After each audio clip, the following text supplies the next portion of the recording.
Actually, mescaline was isolated again in the late 19th century. So a long time ago, not much really happened in the psychedelic space until Albert Hofmann.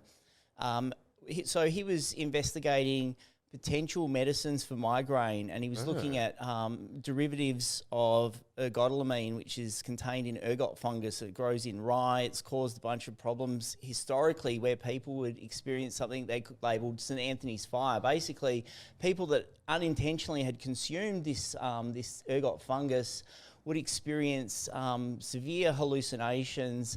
They assumed these people were possessed or they'd been, bewitched, and then they would die not long after. It would actually kill them. Oh wow! And so he was tweaking the molecular structure of that drug and accidentally exposed himself to a small amount of it.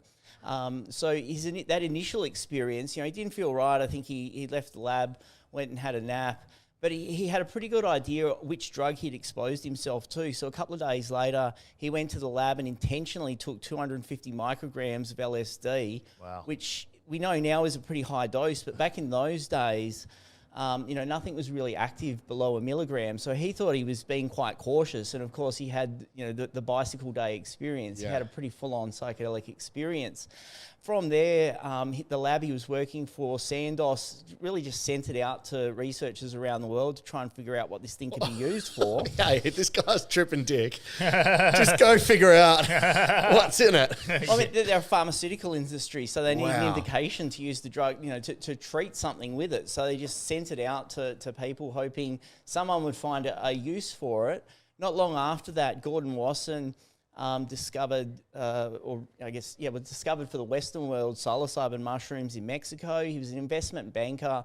If you look at most people in the US and also Australia and England, we're mycophobic. We don't like mushrooms. We won't just pick a mushroom and eat it. But his wife was from continental Europe, and she would go out mushrooming all the time. Yeah. And he sort of heard about these magic mushrooms and went out in search of them in Mexico.